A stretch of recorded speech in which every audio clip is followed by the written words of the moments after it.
From Holman to Spring Creek, inside Alabama to Alaska death row, Transfers to Transfer begins.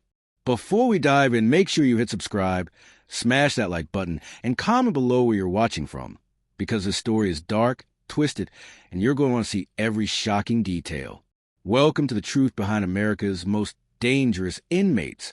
The fluorescent lights flickered in the long corridor of Holman Correctional Facility, Alabama's notorious death row. The air was thick with the scent of disinfectant and fear. Every step echoed against the cold concrete walls, a chilling reminder that freedom was impossible here.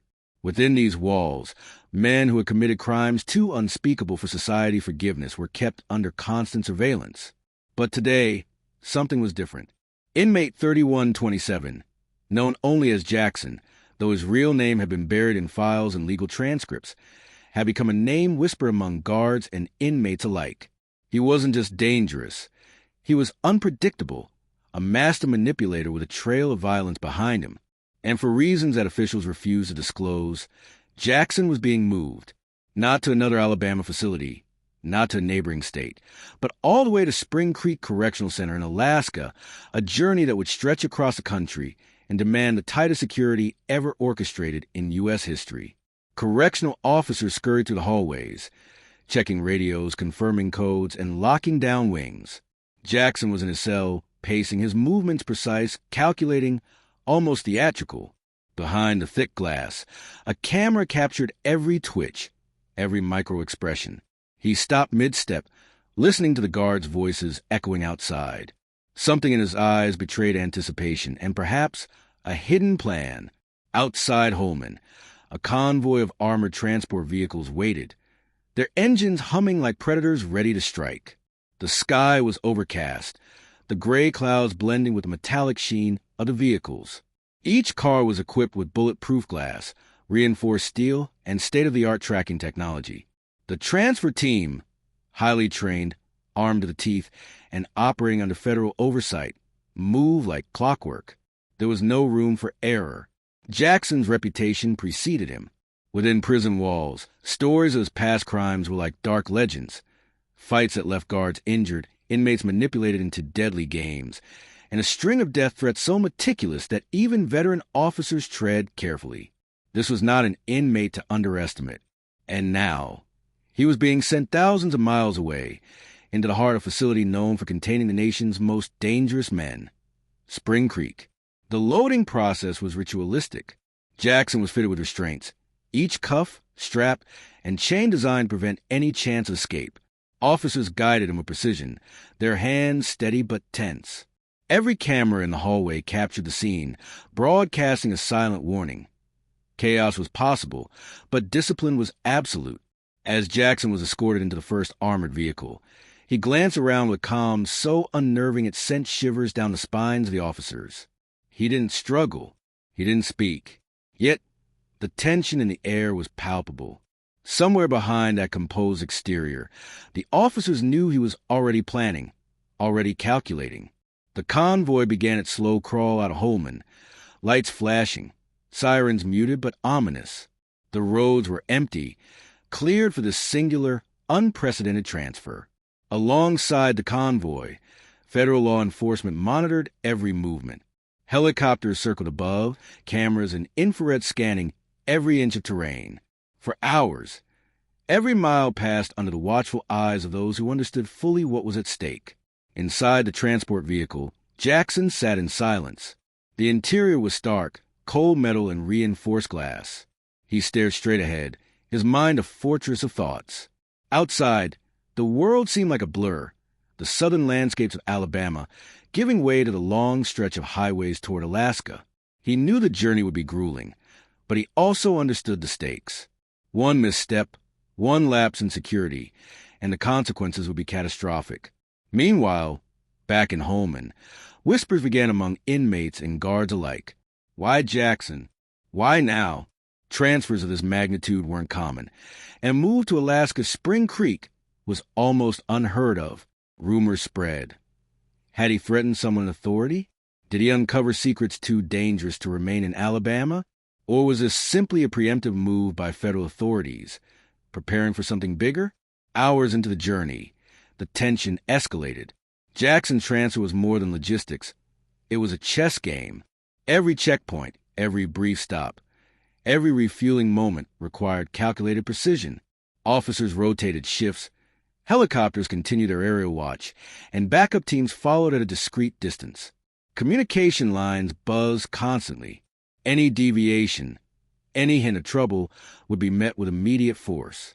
But then, during a scheduled stop in a remote stretch of highway, a minor glitch triggered panic.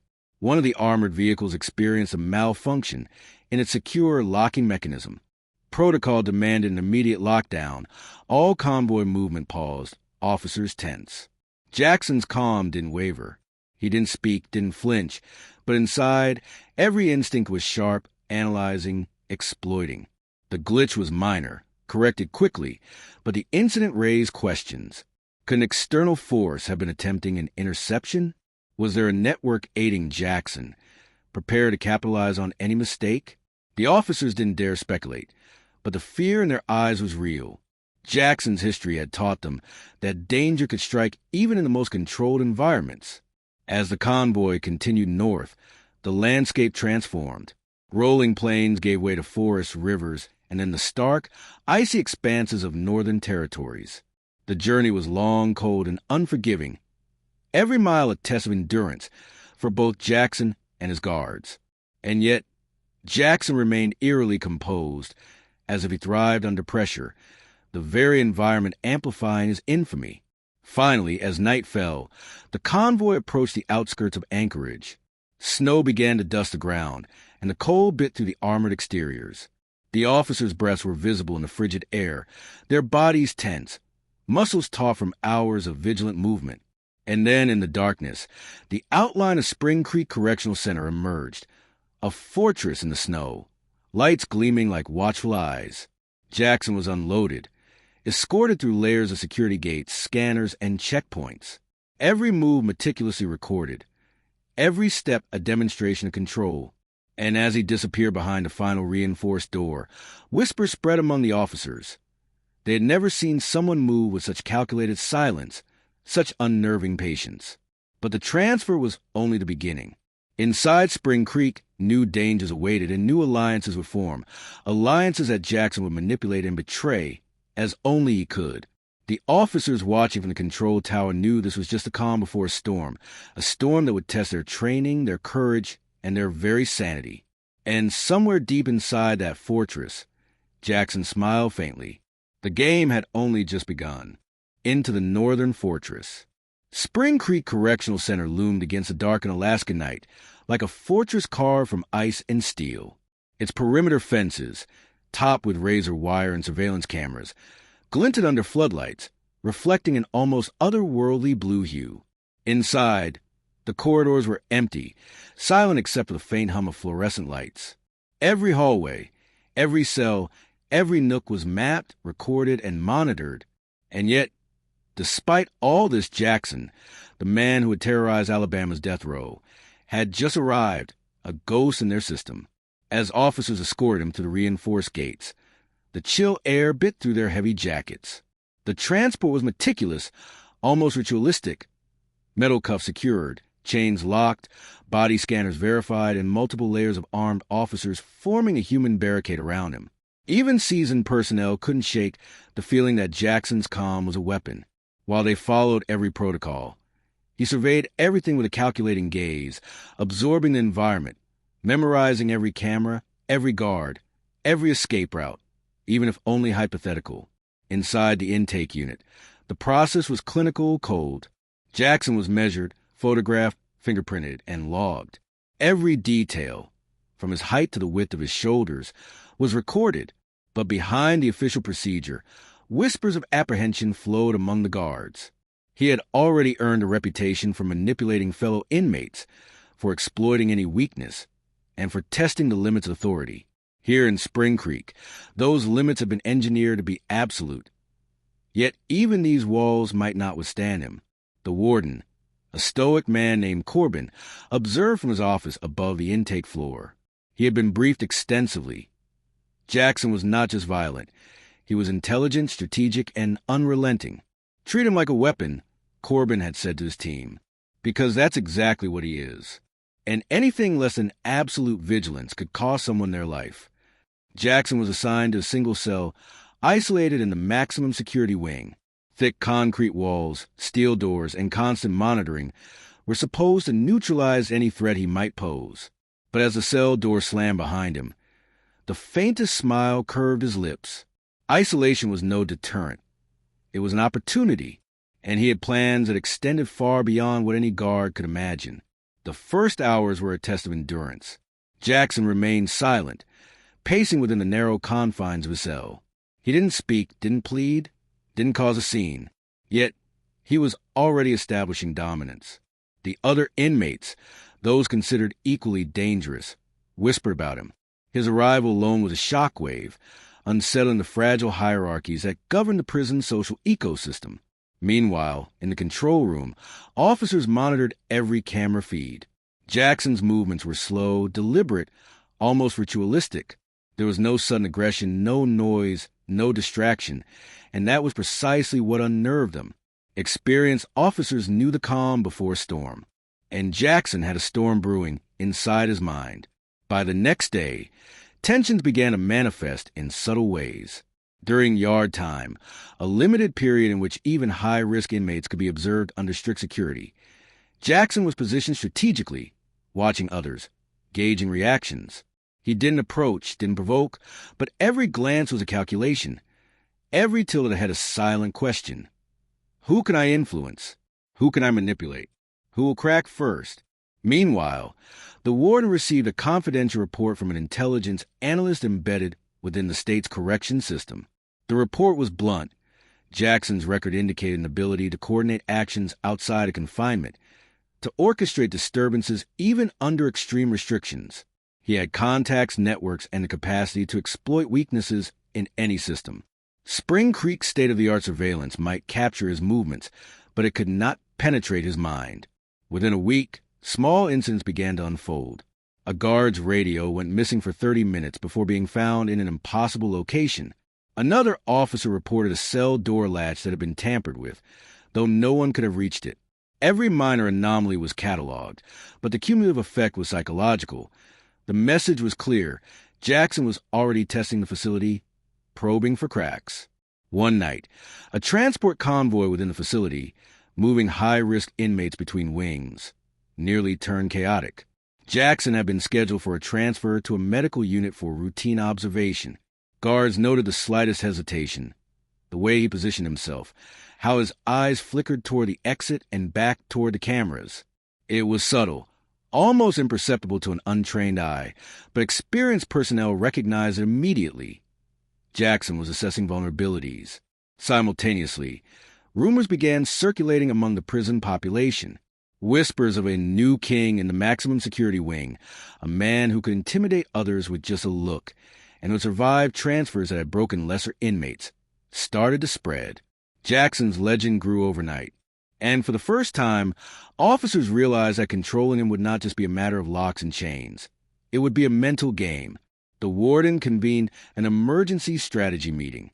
The team reviewed every possible scenario: escape attempts, coordinated inmate disturbances, corrupt staff, external interference. Every protocol was scrutinized, every contingency analyzed. But Jackson's arrival had changed the dynamic entirely. The facility's design, its isolation, its blue-tinged fluorescent corridors and steel gates, it was supposed to prevent chaos. Yet they knew deep down a man like Jackson could bend the rules, bend people, and bend reality. On the seventh night, an alarm shattered the eerie quiet. Cameras captured a shadow moving in a maintenance tunnel adjacent to Jackson's wing. Officers raced to investigate, flashlights cutting through the darkness. But the shadow had vanished. There was no evidence, no breach, and yet every officer felt the same chilling realization. Jackson's influence was not bound by walls or steel. By day 10, the psychological warfare intensified. Jackson remained silent, almost invisible during meals and interactions, but each word he spoke was measured, deliberate, and often contradictory. He sowed seeds of suspicion among other inmates, subtly manipulating conversations, testing loyalties. And the officers watching could only anticipate, never react preemptively. Meanwhile, external intelligence reports hinted an even more disturbing possibility. Jackson's criminal influence extended beyond state lines. There were unconfirmed connections to criminal networks in the continental U.S., suggesting he had foreseen his move to Spring Creek, had anticipated it, and had already laid groundwork for actions that could disrupt both prison and law enforcement operations far beyond Alaska. The tension in the control room became unbearable.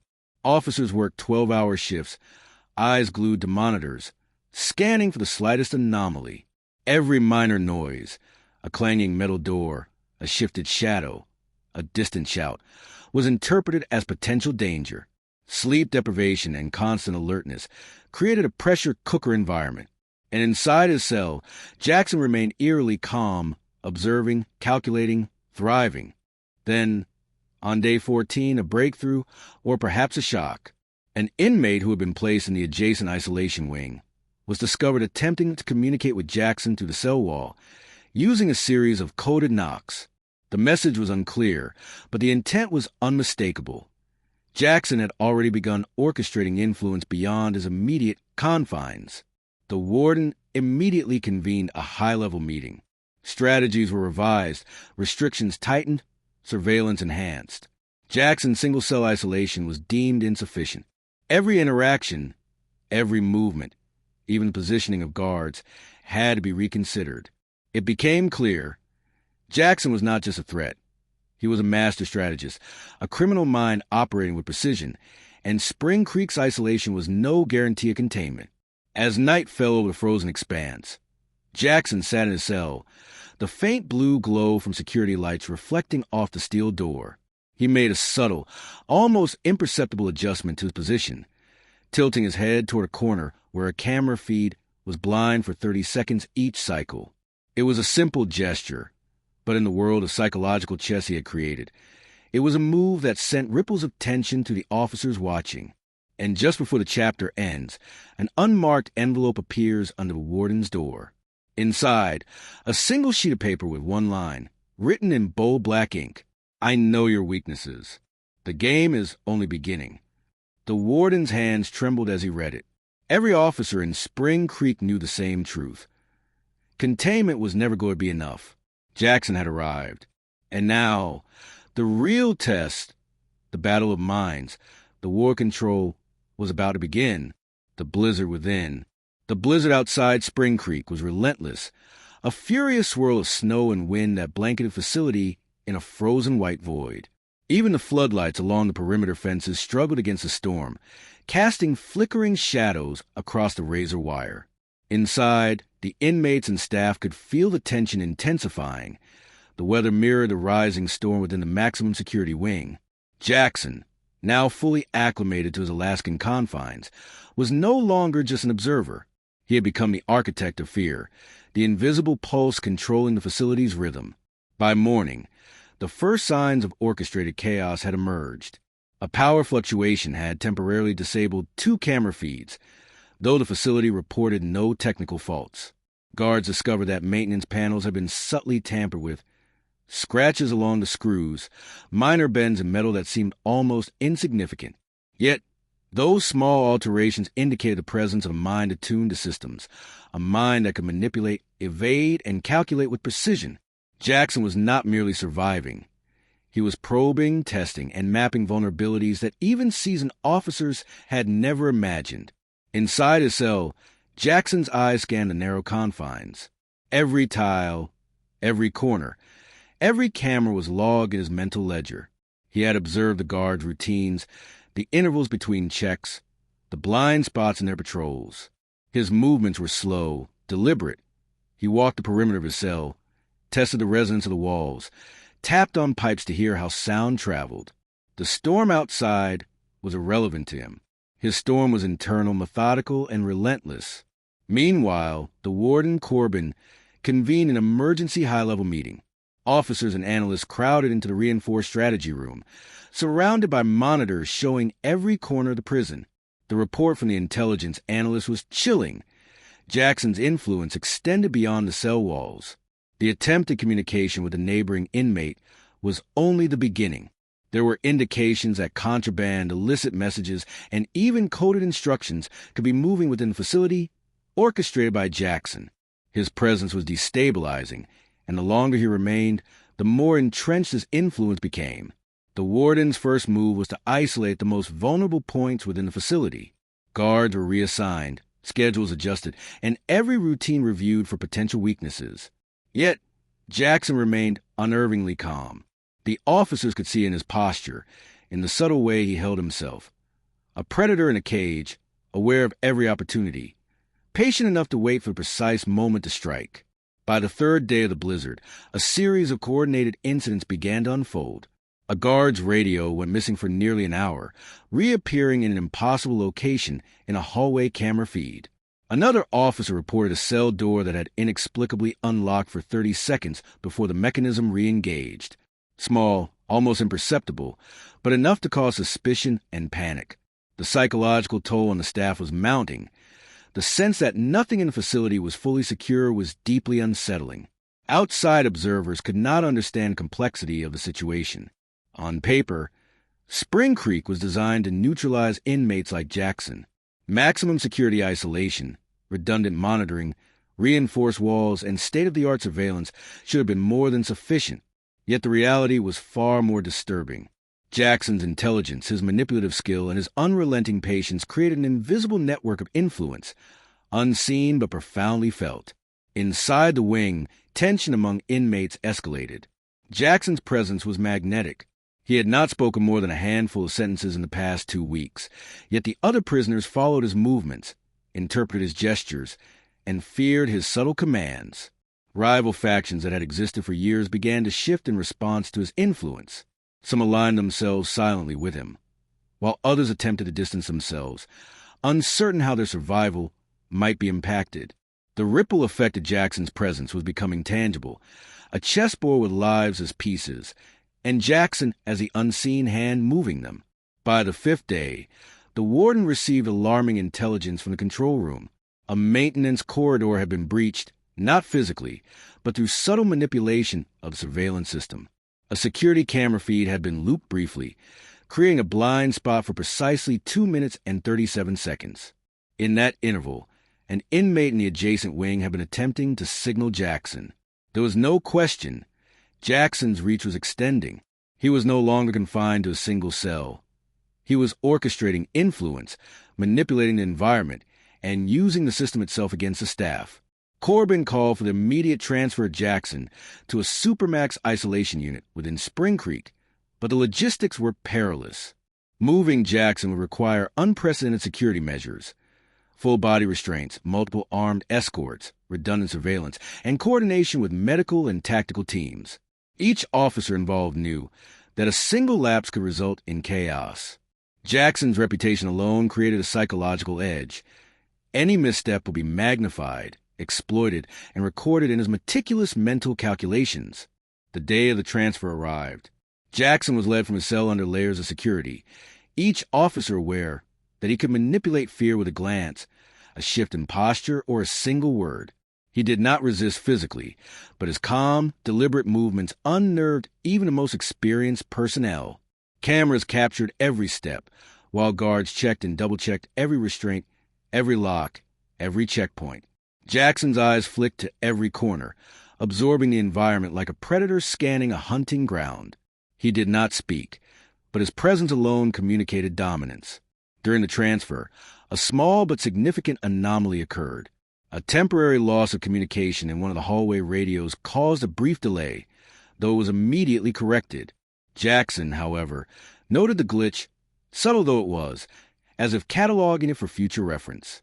The staff did not know it yet, but each minor disruption, each imperfection in the procedures, was a data point for Jackson. In his mind, Spring Creek was no longer just a prison. It was a test environment, a field for experimentation, and he was the master of observation. Once in the Supermax unit, Jackson was isolated in a cell with reinforced walls, limited human interaction, and full monitoring. Yet even here his influence persisted. Officers reported odd occurrences. Objects slightly moved, contraband appearing in impossible locations, coded notes discovered in routine inspections. Each incident, though minor in isolation, reinforced the psychological pressure on the staff. Jackson's calm presence created a sense of perpetual uncertainty. Every officer knew they were being watched, every movement scrutinized. Within his cell, Jackson began a routine, pacing, observing, and mentally mapping. He focused on the timing of guard rotations, the minor variances in their behavior, the weak points in security protocols. Even in near-total isolation, he was planning, calculating, and manipulating. He had transformed the facility into a landscape of opportunity, a puzzle designed for him to exploit. Weeks passed, and Spring Creek remained technically secure, yet the tension was unbearable. Officers worked under extreme stress, constantly alert, analyzing every anomaly. Jackson's psychological dominance had created an environment where mistakes were amplified, paranoia was omnipresent, and even minor incidents caused disproportionate fear. The warden, despite experience and strategy, began to doubt whether any system could fully contain the man in front of him. Then, one evening, a new challenge emerged. An external contractor attempting maintenance in the outer wing reported a faint signal, an encrypted message from an unknown source, suggesting that Jackson's influence might extend beyond the prison walls. Corbin realized that this was no longer just an internal problem. Jackson's network, his reach, and his strategic mind had the potential to affect operations even in the outside world. The final act of Chapter 3 began with a subtle incident. A routine cell inspection revealed a hidden message carved into the metal of Jackson's sink. The message read, "Observe. Wait. The storm is coming." A small act, but the implication was terrifying.